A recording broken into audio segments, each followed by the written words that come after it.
Hello. Okay, my name is Kimberly. What's up, everybody? I've had a crazy ass week. I hope y'all have had a good ass week. I'm not sure what's going on with my microphone. What happened to it? I don't know. It's been a crazy ass week, but basically, I wanted to talk about how I went to go get some food the other day, and it turned into quite the event. It always does. When you're in the Bronx and you're living, this far north, and I guess if you're like a white girl with a friendly personality, and I'm always rocking a smile, because there's no reason ever to not be happy and be smiling and be grateful for everything I have. So I'm always rocking a smile. I'm a white girl in the North Bronx. That tends to attract a lot of unwanted attention. Sometimes it's wanted, sometimes. But most of the time it's unwanted. And so, anyway, I went to go put in my order at this Chinese restaurant that has actually stolen money from me, but I continue to give them business because they're the closest, hot food restaurant, that has reasonable prices. So, yeah, it's weird. I actually asked if they could take I asked 3 times if they could refund me for the extra $21 charge they put on my card. That actually made my account go negative. It's fine. It's still negative. Everything's good. My life is good. I'm happy with my choices. And they refuse. I've asked to see the manager 3 times, and I still ordered dinner twice since then, because I like their food a lot. But they still refuse to refund me $21. And I'm like, okay, that's interesting. I didn't really peg the Chinese to be racist, but I guess that is what's happening. Because they came up with the fabrication that there is no manager. But then when they charged my card twice, they said that they have to ask their manager if they can charge it again. So I'm guessing for some reason the manager hates me there and just wanted to steal money from me. But that's fine. It's cool because, people are thieves out here. They really are. Everyone is trying to get a little bit of extra money from you. That's why I hardly give anyone business unless I'm buying just one thing, and I'm able to see exactly how much it costs. I went to this Chinese restaurant despite the tumultuous history we have, and I sit down, I put my order, and I sit down, and then some homeboy comes in, and he's kind of talking to himself, and he makes eye contact with me, and then he turns his back to me. He said something like, I don't care, all the females, all the people, I don't care, I'm tired. And then makes eye contact with me and then turns around like this. And then I was like, he seemed pretty upset about something, and I was just sitting there and I was like, something got your goat, And then he just looked at me with black eyes and malice and hatred, and he said, shut your mouth, no one was talking to you. And I was like, wow, actually technically you're not talking to anybody either. And technically, ever since I put in my food order at this Chinese restaurant, my mouth has been sewed shut from all the cum that I just ingested. I was actually just blowing my boyfriend, and I came here, and now my mouth is quite literally sewed shut from cum. Is that what you wanted to hear from a woman after you told her to shut up? Interesting. I don't know. Maybe that's what you were going for. Maybe it wasn't. But quite literally, my mouth is shut. Because historically speaking, blowing my boyfriend fills my mouth with cum, and I'm not able to speak. So, is that what you wanted to hear me say after you told me to shut up? I think that's what they want women to say after they try and silence us. These incel misogynist lost cause. I'm like, go kick rocks, you incel misogynist lost cause. Go kick rocks. And I'm like, good for you. Go kick rocks. Then right after this, 3 men come up to me in the restaurant, and they introduce themselves, and they insist on shaking my hand, which, that's all right. And I'm like, cool. This other guy comes up, he's like, I like your eyes. And I'm like, thank you. And then he's like, and then he kind of looks at my private parts. I'm not even kidding. And I'm sitting there, and I'm chilling with, my legs aren't crossed, but he takes a look, and I'm wearing pants, so it doesn't matter if you're wearing pants or a skirt. He literally gazed at my private parts, and he went, I like your everything. And I was like, it's 10:30 at night, and I'm actually just trying to get some dinner after my workout, and working 2 shifts today, and actually my other workout, my jumping rope workout. So I'm actually pretty starving, and I'm not sure I have the social capacity to give you the reciprocation of this flirting that you're going for. And then the last guy comes in and he's like, my name's Kareem, I cut hair. And I was like, that's cool. And then he's like, I can tell by your facial expressions that you're doing mentally well. And I was like, that's cool. And then he's like, yeah, I have to go now. I'll be outside, but I have to go. But I'll be out here. I gotta wake up early in the morning. And I was like, that's cool. You're hilarious. Bye, or whatever. Like, he's like, and then he like shifted hesitantly. He's like, I want to see, I just want to check things out really quick. And he just kind of comes up and he's like, and he shakes my hand. Like they're all like so tentative to like shake my hand. I'm not sure what was going on. I don't know what was going on. It's like they've never seen a white girl order at that restaurant or something before, and it was late at night, and it's this bar north in the Bronx. So, and I'm always rocking a smile, and I'm a friendly person with a friendly personality. So that is that's a lot of social interaction. That's what usually it like leads to.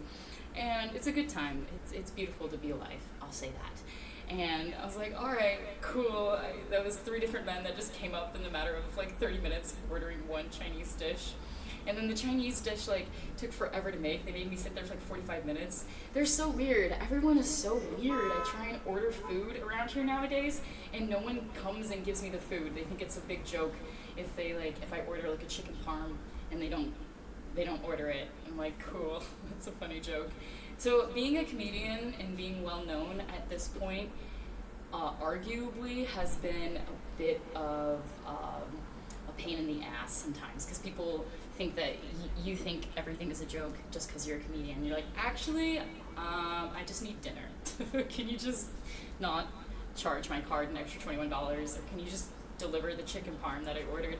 Things like that. It's an adjustment to the hate and the animosity, and then the love bombing from Kareem, who's a barber and cuts hair, and he comes up and he's like, the other guy's like, I like your eyes, and then he like looks over my body and he's like, I like your everything. I haven't seen you around here before. And I said, okay. And then he goes, I haven't noticed you. When he looks me up and down and he goes, I would have noticed you. And then the other guy's like, aren't you that girl that rides the skateboard? And I was like, okay, yes. This is so much attention. It was so uncomfortable just ordering this Chinese dish. And it was so funny that all those men came up and introduced themselves to me and were kind and polite and honestly just perfect gentlemen for the most part, and being kind and welcoming, as opposed to homeboy who came up and told me to basically shut the fuck up as soon as I sat down. And I was like, I am quiet. My mouth is so shut from all the cum that's in my mouth. I just blew my boyfriend and then I came to get some dinner. I need the calories. You understand, right? Is that what you wanted to hear? You wanted me to hear? you wanted to hear silence, but I'm going to give you more talk from a woman. I know that's what you hate. You incel misogynist lost cause. I will not shut my mouth. I will not. It's actually historically been sewed shut from all the cum in my mouth from blowing my boyfriend right before I got here at the Chinese restaurant. So I'm pretty sure that's what homeboy wanted to hear. They like that.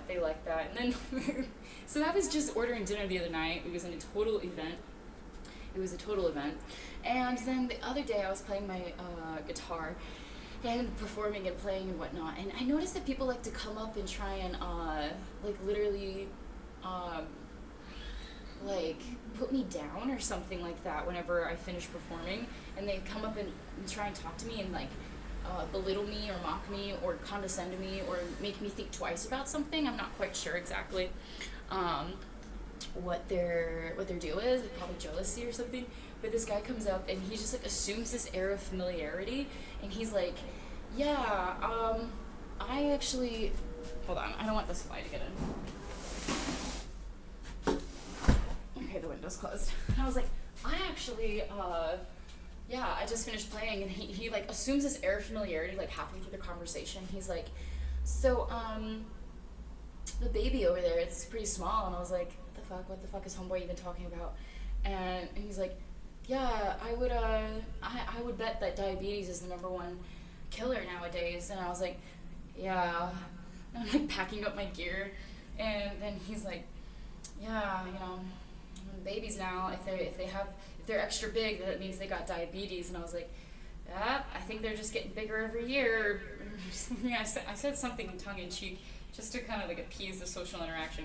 In my day, there's so many social interactions that I actually don't want to have, but because of what I do, I feel like I need to. So I'm working on how to like put down boundaries and stuff. Cause like some other guy came up and just grabbed my guitar and then like took it to his friends and they were like, he wants to learn, will you teach him? And then I was like, you can't just grab my instrument, homie. And then like, yeah, it's been a struggle to like tell people when and when not to, and please don't do this, and you know, don't touch me.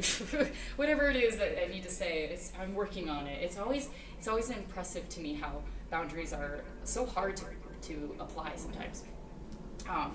But I'm like, okay, like, and he's talking to me, and then I'm like, okay, and I'm packing up, and he's like, yeah, babies are getting bigger nowadays, and then he starts telling me about how he's really enthusiastic about riding his bike, and then he mentions how he rides it to the botanical gardens, and I'm like, that's cool, and then I was like, yeah, I gotta go, I've been here 3 years, and I still haven't checked it out. And he's like, oh yeah, you gotta go, if you have a state ID, and shows residence to New York, you can get in for a discount, and they'll give you a ticket discounted. And I was like, oh, that's cool. And I was like, yeah, I don't have that recently, you know, but I have my state ID from my home state that says Oregon. And he's like, oh, okay, so you're not a resident here. And then I just stared at him because I could tell he was negative and like hated something. I don't know if it was me or the situation, or if he was just kind of giving me hater vibes, because I just told him I've been here for 3 years and he's telling me I'm not a resident because I don't have a driver's license that's to New York. And I just stared at him because I was like, I'm not going to argue with you about this. And then he kind of just he's like, he just stares at me, he's like, you're not a resident then. You can't get into botanical gardens for a discount. And I was like, okay, you're cool, dude. And then some other girl comes up, thankfully, it's a relief, and she comes up, and she's like, excuse me, I'm sorry, I don't mean to interrupt, but I just wanted to tell you, I think your music sounds really nice, I think you sound so nice, and yeah, it is really, I'm glad I caught you before you headed out today. And she gives me a generous tip and a big smile, and I said, oh my god, thank you so much, I appreciate your kind words, and yes, please let me know next time you see me, and I'll be sure to say hi, and thank you for your support. And then I kind of look back at Homeboy, and people really do try and come up to me after I'm done performing, and they try and put me in a bad headspace. It's jealousy, bro, it is. Because I've noticed a pattern of this, of people trying to get me out of my high vibrations. And the more you do it, the more you realize, you catch on and stuff. Honestly, some people will say, I want to watch your comedy, and they're like, I want to see if it's actually funny. And I'm like, that sounds like an interesting comment. I mean, cool, good for you. Yeah, you have a good taste in comedy and stuff, but why are you telling me that? I don't know, it doesn't sound supportive to me. I'm like, cool, right before I did this, my friend, she was like, yeah, I would love to watch your comedy, and, I want to see if it's actually funny. And I was like, I think you hate me. That's what that means. And so, but Homeboy looks at me, and then he literally looks at my private part area, and he goes, well, after the girl who gave me a tip, and she walked the other way, and Homeboy looks at my private part area, and he goes, I never thought I'd have to tell a woman this, but your fly is down. And then I was like, damn, I never thought I'd have to tell a man this, but you're talking too much. Thank you so much, New York. My name's Kimberly. Enjoy the rest of your day.